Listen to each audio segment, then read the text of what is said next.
Waking up with my body. All right, gang. We are here with Lainie from Board Game Geek to discuss what to expect at Board Game Geek Spring Con. Long title there.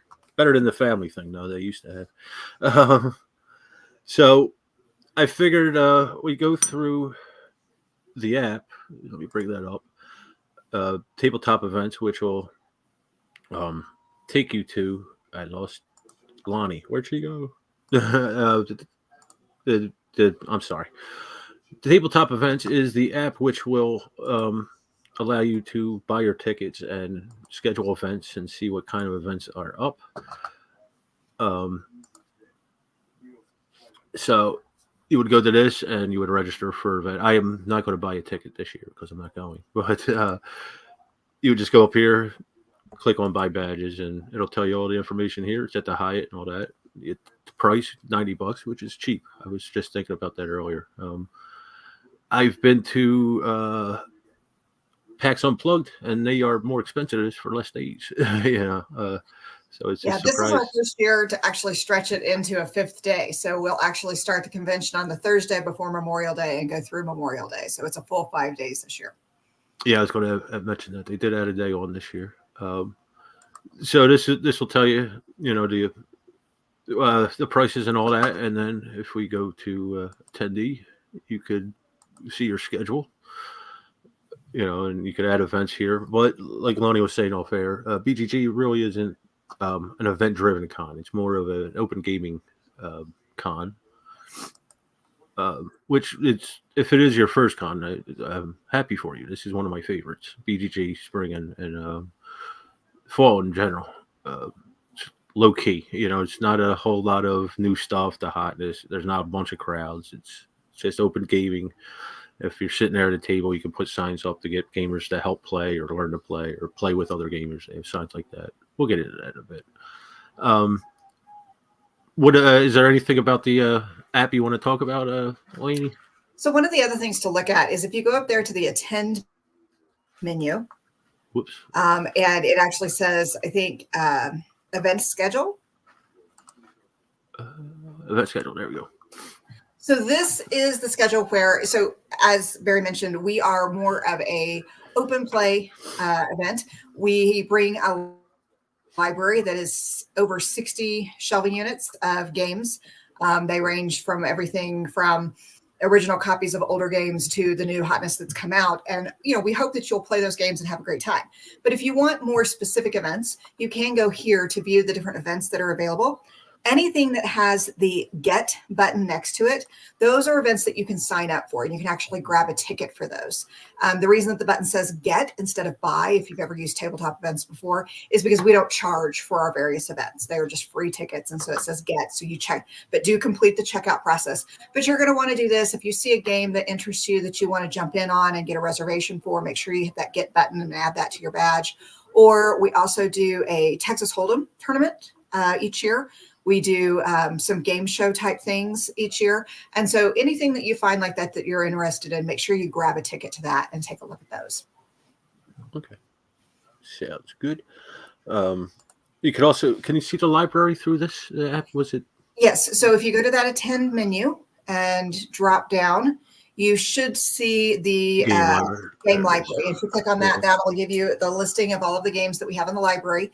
We just finished a massive inventory of the entire collection and a redo of all of the labels on the collection. So as of right now, on Thursday morning at 9 a.m. when we open the doors, everything will be exactly where we say it is. Now, after everybody starts checking out games, we're shelving them, we'll see what it looks like after that. But we do know that as of 9 a.m. in the morning on Thursday, it's all going to be exactly where it says it is. All right, cool. Yeah, it's a huge library. I mean, I've seen it in the building at the hotel and then actually in the BGG building. It takes up quite a bit of room. Yeah. And speaking of the library, just if anybody is planning to come to the convention, one of the things that's really a great thing to do, even if you're a first-time attendee, is you can actually volunteer in the library and just spend an hour sitting there and helping us check in and check out games. That's actually going to be that volunteer button that's a little bit further over on the menu.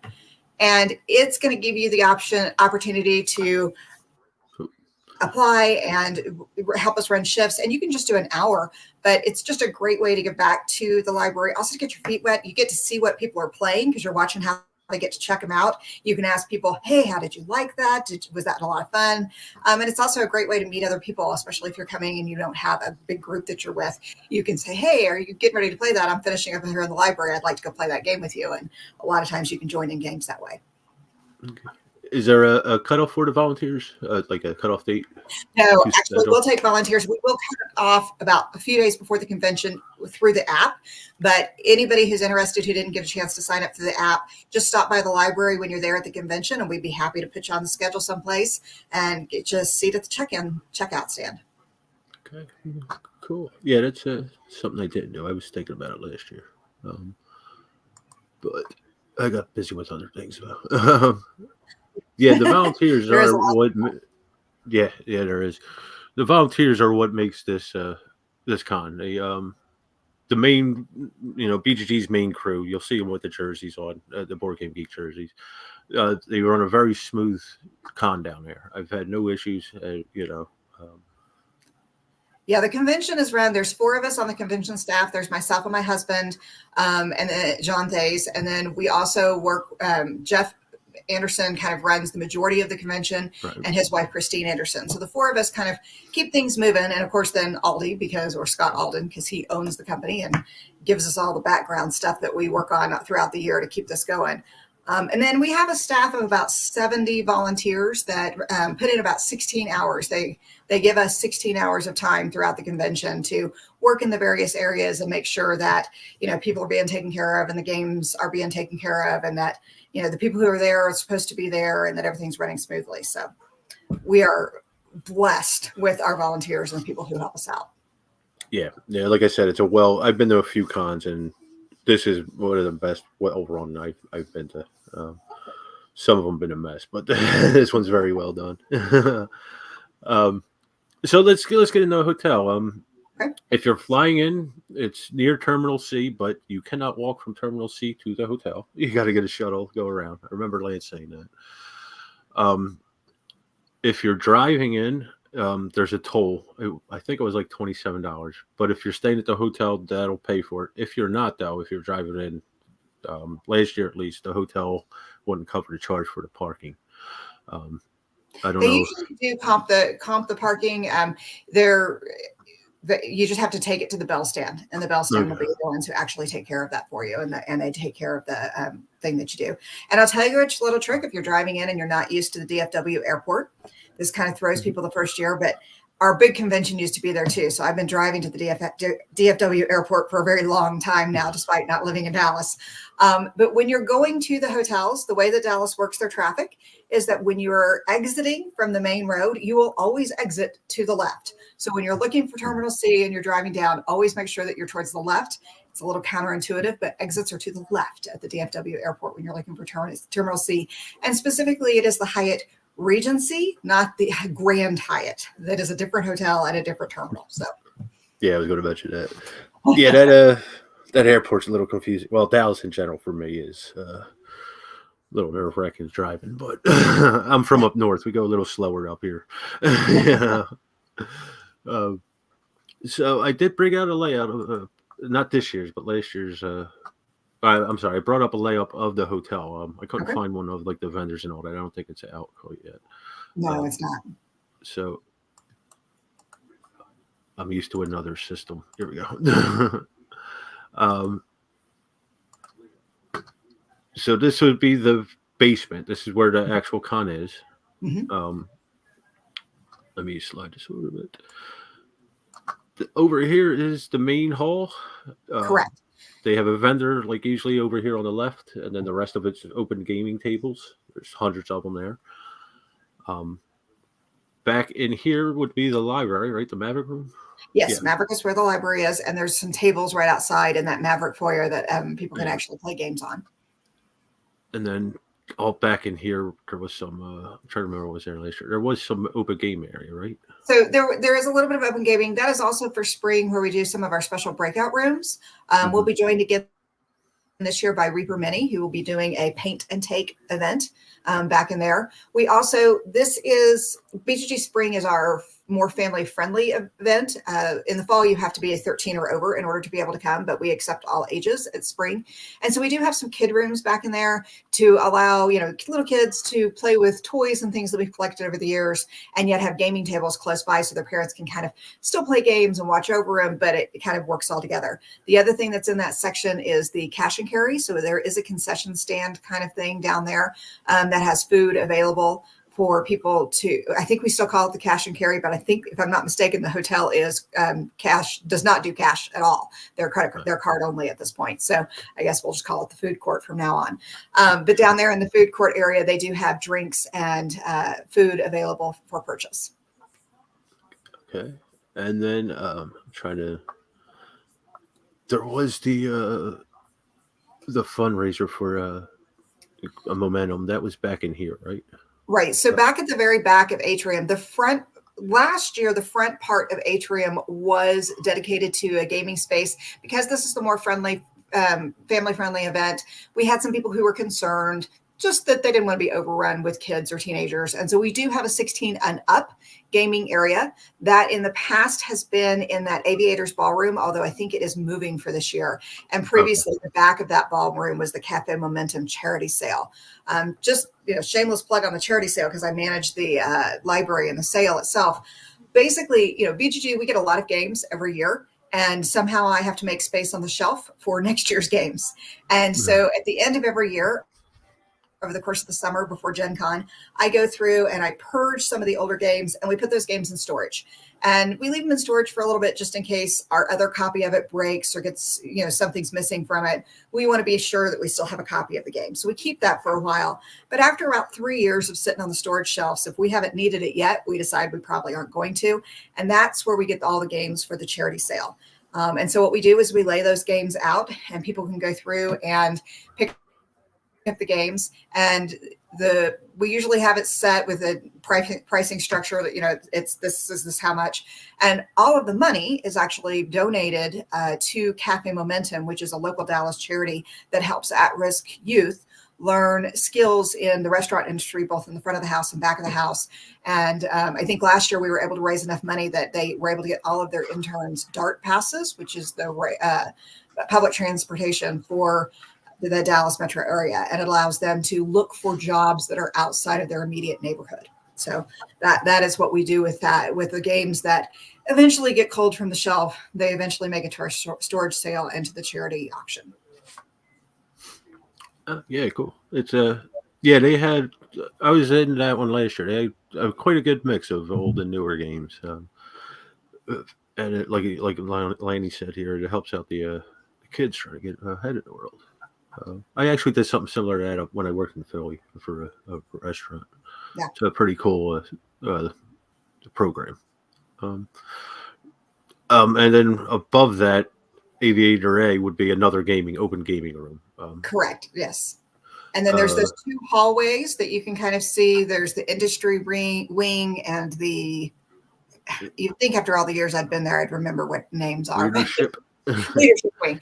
And those wings are where you'll find like breakout rooms, quiet games, party games, things like that. You know, just kind of more niche type rooms, but they're still open gaming rooms and they're still available for people to play in. There are a couple of what we call board rooms, which has like a great big board table, boardroom type table, and we'll let people schedule those for big games. You know, every year somebody's going to play TI4 and need the whole table and all the space. And so we make sure to give them one of those spaces reserved for that. So anytime you're back in those wings, if you're at the convention, there usually is some sort of list that tells you if this is a reserved table or not. And if it's a reserved table, we'll tell you when it's reserved. But feel free, if you're looking for a table and nobody's playing at that table for the next 3 or 4 hours and you know you can finish your game in time, those tables are still considered open gaming tables and can be used anytime they don't have an event scheduled at them. Yeah, there's plenty of room to game, usually. There's also upstairs on the next floor, right? Let's go. Right. So this is all in the basement of the hotel. In the main floor of the hotel. Yeah, there we go. Yeah. Of course, you have all of the different hotel space, but back behind the front desk is at the area called Innovation Ballroom. And we will use that for our various special events that we run throughout the weekend.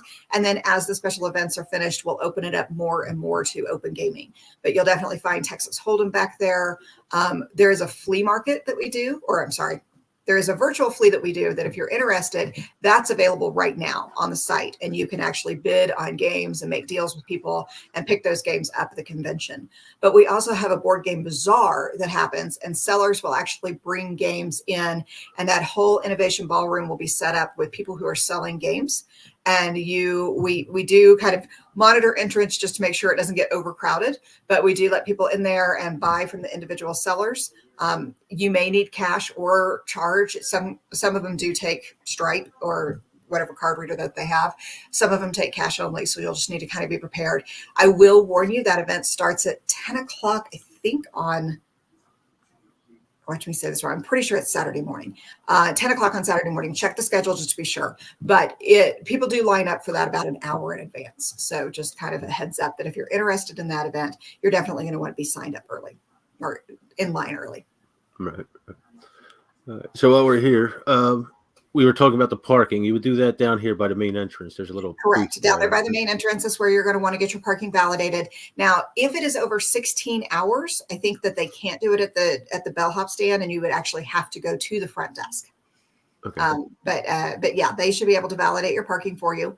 In that area also there is a coffee shop that stays open for us quite a bit, and they have little light lunch offerings and things like that. There's the Aces Bar area, and then also the restaurant that all serve food. There is a pool, so if you are bringing your family back there past the restaurants next to Innovation, there is a pool that's available. Of course, weather in Texas in May can be hit or miss. Some days it's roasting hot, and other days it rains the whole time, so just kind of be prepared for whatever happens.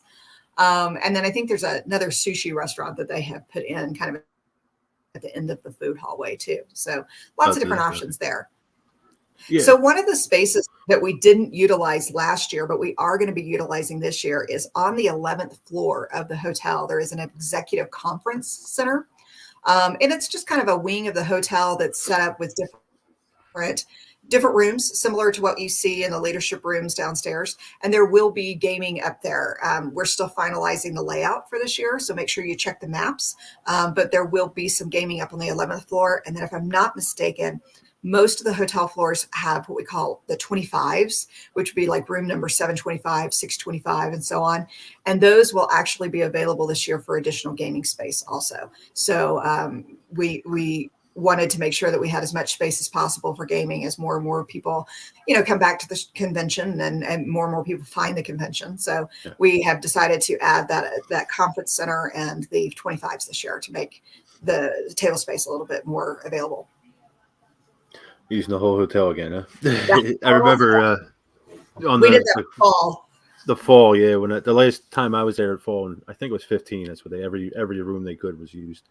A couple of other things to mention about the hotel. So the hotel is on airport property. You do have to leave the airport and come back if you want to go to eat. And I know that there's always some people who kind of complain about that, and understandable. I usually park my car and don't leave again until the convention's over, but that's also because I'm working and don't have a lot of time. But in addition to the food in the hotel itself, if you talk to the Bell Stand, they do have a list of restaurants that will deliver to the hotel. There are some that are not going to because DoorDash and such like that, and they don't want to mess with the tolls coming in and off property. But there are some that are available, and the Bell Stand would love to help you out with that and hook you up with the right people.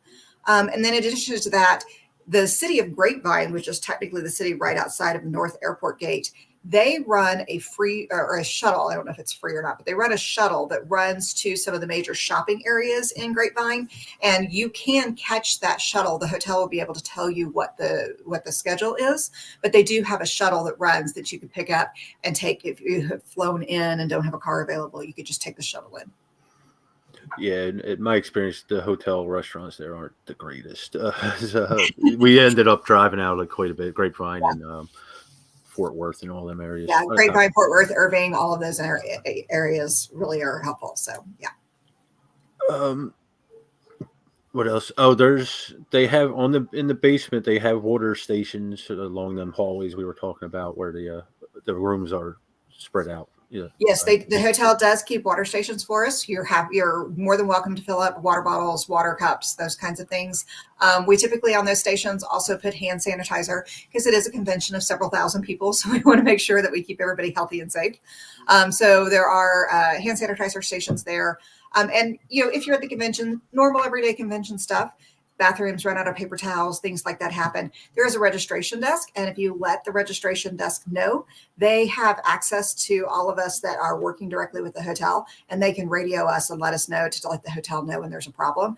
And in recent years, all of that's moved to texting, and it's fabulous. We just text them. We're like, hey, we need this in this room, and they just take care of it really quickly. So, we've had a relationship with this hotel for a very, very long time because we used to do BGG Con there long before we had to move to the new location. So they are a lot of fun to work with and really watch out for us and try to take care of us. Yeah, it's a comfortable hotel. I was surprised by the bed. I have a bad back, so I was surprised I could actually sleep in it in the room and all. It is a nice hotel. Yeah, we've had pretty good luck with the Hyatts. We're pretty happy with the work that we've done with them over the years. Anything else about the hotel you could think of? Don't think so. I think that pretty much covers most of the hotel information. There's a smoking section. I know because I smoke outside by the front doors, either left or right. When you go in the main entrance, there's a smoking sections out there in case smokers. We covered a shuttle and all that, right? Yeah. Right. Yeah, check-in was pretty smooth from what I remember. You just go in and they take your information. When you check in, we'll ask that you have usually right before the convention, we'll send out an email that has a QR code that tells that it relates to your badge. And it's easiest for us if you have that QR code available. If not, you can just tell us your badge number. But the QR code, we scan it, we go get your badge, we take care of getting you all checked in.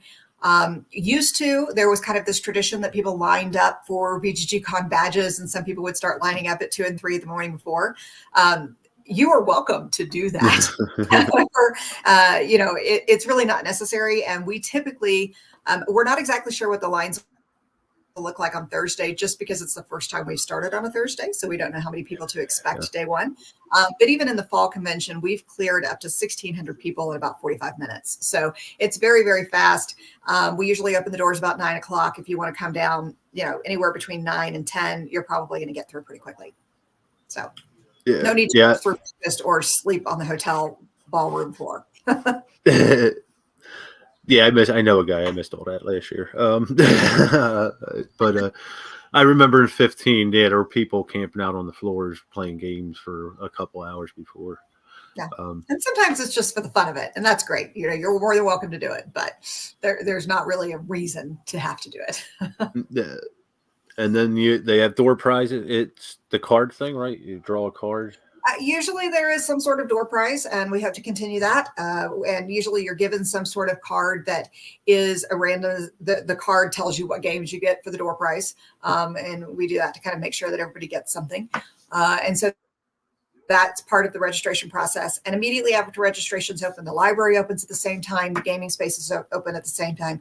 We do ask, though, that you come by and get your badge and your wristband before you start going into the gaming spaces, because we want to make sure that everybody's checked in and ready to go. There will be some Team Geek volunteers that are at the base of the stairs and at the at the elevator bank, and also up at the 11th floor. And they do check and make sure that you have your badge, both your badge and a wristband on. And those two things together are what we look for to make sure that people are attendees at the con. We want to make sure to keep a safe environment and make sure that the people who are there are the people who've paid to be there, and we don't have other people taking up table space. And we do require both because we don't do a badge sharing program. So it's not like you can take your badge off and hand it off to somebody else. We look for both the badge and that wristband. Speaking of badges, let's get to the library. The badge is how you rent a game out from the library. Right. There was a time, I don't remember, was it 4 hours or 6? So the library is divided into a couple of different sections. We have the news section. Those are going to be games that we've received in the library from starting at Gen Con 2023. So basically everything that's come out in the newer parts of this year, Gen Con, Essen, the releases that have come out through the winter and spring. And those will have a blue barcode on them. Those games, we ask that you keep out for about 4 hours because that lets us make sure that they're available for someone else to check out. And so 4 hours is the limit on those. Then we have the regular shelves. Those shelves are in alphabetical order, starting with anything that has a number, and then we start with A and go to Z. And on those, when you're looking for a game, if it says, like, I'm trying to think of something off the top of my head, the something, we do drop US article or English articles. So the and A is not considered part of the game name. However, because we know that not everybody speaks other languages, if it's like lost, get the law in front of it or die or anything like that with German, we do actually consider that part of the game name. And so they would be filed that way. The nice thing is we have new labels on the games, and the labels will actually tell you not only the barcode, but also the name of the game and where you should put it back when you're finished. So Sid Meier's Civilization will actually go in the S's because technically the game name is Sid Meier's Civilization and not Civilization. So we're hoping to kind of help out with some of that and help people to find the games a little more easily. Any of those games, that's an 8-hour checkout. And so we just ask you to return at about the 8-hour mark. We don't do public shaming anymore for people who have late games, but we have been known to send you an email and say, hey, do you still have our game? We would really like it back so that somebody else can check it out. And we just want to make sure, since we are such an open play convention, we want to make sure that everybody gets an opportunity to play the different games. Yeah. And the library closed at midnight, or was it 10? Midnight. This convention, we close at midnight. So we're open each day at 8 in the morning and we close at midnight. But one of the nice features that we've been able to work out with the hotel is if you are a late night gamer and you finish up your game at 3 in the morning and you know that your 8 hours is going to be up at like 9:30 and you don't want to have to get up that early, you can actually go up to the hotel registration desk and they will have a cart there that's available and you can turn in your game to them and they will put it on the cart. And then we pick up the cart and check them in first thing in the morning. And so that is another way to make sure that the games get back to the library without you having to stay up super late and then get up super early in order to be able to get the game back. I actually missed that last year. I didn't know about that cart thing last year. Not that it happened much, but yeah, we just got it started. The other big thing is we have a lot of people that will fly out like early Monday morning, but they want to play games till the last possible minute on Saturday night. And so that really helps them because they can still turn their game into that library cart and we'll still get it checked in and they don't have to worry about getting it back to us before midnight. So yeah, that's cool. Now, as Lainie said in the beginning, you'll be able to find them, but towards the middle of the con, they'll just be all over the place on the shelves. So be patient. Yeah. Anything else about the library? I don't think so. We do have new card racks this year. So if you're looking for a game, it'll say in the library, in the location, it'll say that it's on the card rack or the card rack new. So there will be card racks sitting there. And typically those are going to be the smaller card games or just smaller games that's hard to stack them on the shelves really well without them getting all mixed up in transport. And so we have 2 racks now of the card games or the smaller games that are available. So if you're looking for a game and it's a smaller game, make sure you double check that location because it may say card rack on it. Okay. Let me see what else.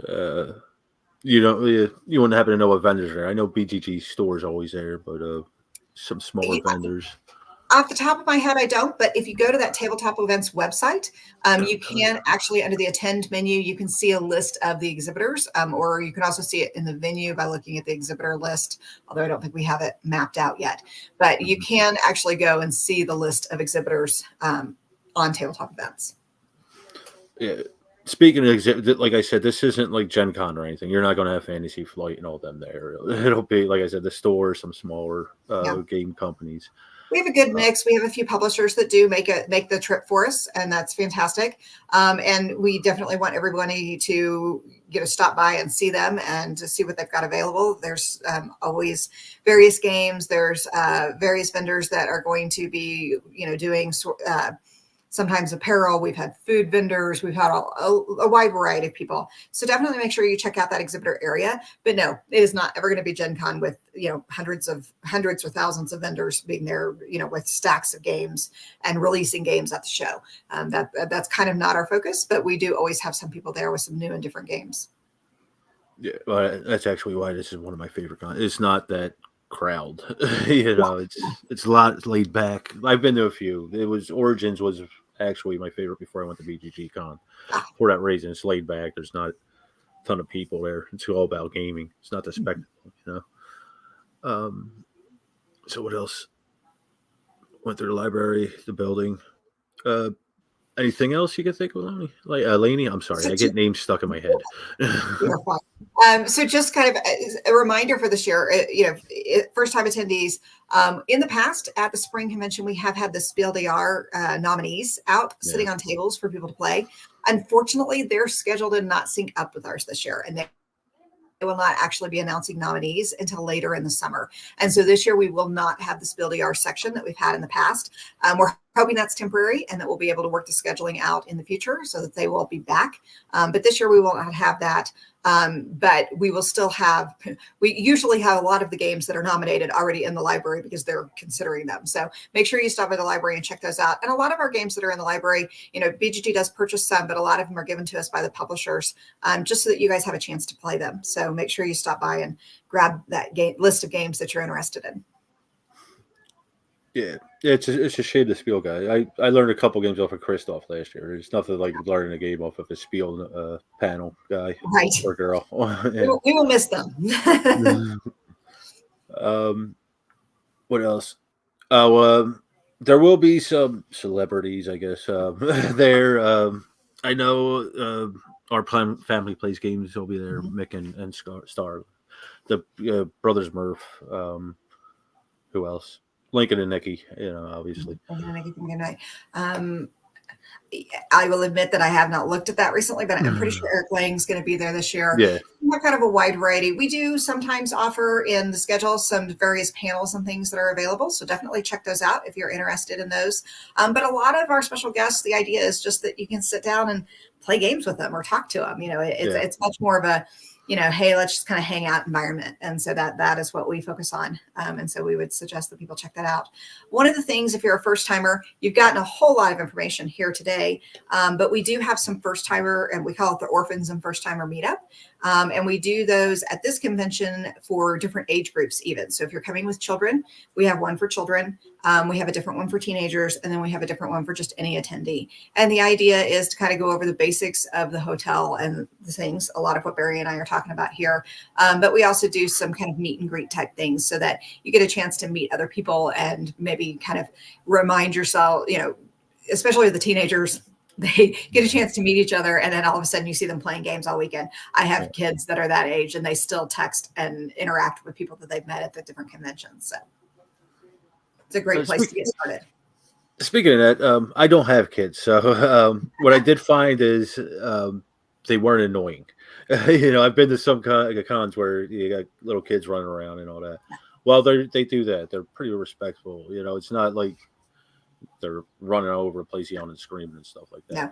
No, we do the expectation that they're going to act like gamers, and that their parents are gamers and their parents know how to watch out for them. And we do try to keep the kid areas in areas where the parents can be close by and watching what's going on and making sure that they're getting to play games also. So I think we have a pretty good setup with that. A lot of the toys that you find in the kid area are leftovers from my kids. We have recycled them into the convention. So there's all sorts of little toys and things that the kids play with. And then we clean them every night, just like they would be cleaned at any sort of school or anything like that, to make sure that they're ready for the next day. So we put a lot of thought into that for the kind of older kids who maybe aren't into the kitchens type stuff in the cars anymore. We've had some Legos in the past and some of the hero characters and things like that. The only thing we ask parents is if you have kids of that age group, please ask them to keep all of that stuff up on the tables, because I am not the spring chicken that I used to be, and having to clean the floors at 10 o'clock at night gets to be a little tough. So we do ask that they try to keep those up onto the tables to make it a little bit easier for our cleanup staff each night. So is there anything else? I think that's it, right? I didn't think of anything. No, just, I'll do our shameless plug for our various BGG events. We have the spring convention that's always over Memorial Day weekend. We have BGG Con, which runs in the fall. It is actually at the Hyatt downtown, down in the downtown Dallas area. Love Field, yeah. And it's a little bit closer to Love, but it's downtown, and it happens after Essen. So we usually have all the hot new Essen releases, and that convention is a little bit bigger. It's our original one, and so we've still got that. In addition to that, we are offering a couple of different cruises, board game cruises that people can do, and you can check on those. Those are also on the site and available with information. And then if you're going to, not to talk about other conventions, but if you are going to Gen Con, as always, BGG will be there running the hot games room, which allows you to come and try out some of the hot games that will be available for purchase at Gen Con. And publishers who might see this, that is also how we stock our BGG library. So if you'd like to donate a game to the BGG Hot Games Room, we'd be happy to talk to you about it. Make sure you give me a contact. So, all right. Now, as for the as for the cons themselves, there was an unofficial page at BGG com. I'll leave a link for that, which helped me out last year a good bit. So in case you want to read stuff, I'll leave a link to that on the thing. And if you have any questions about the convention itself, you can reach us at events@boardgamegeek.com. And all of that information is usually answered by Jeff or Christine, but they check that often and make sure that we get back to everybody with any questions that they might have. All right. So I don't want to keep you that long. I think that's it, right? Yeah. Anything else?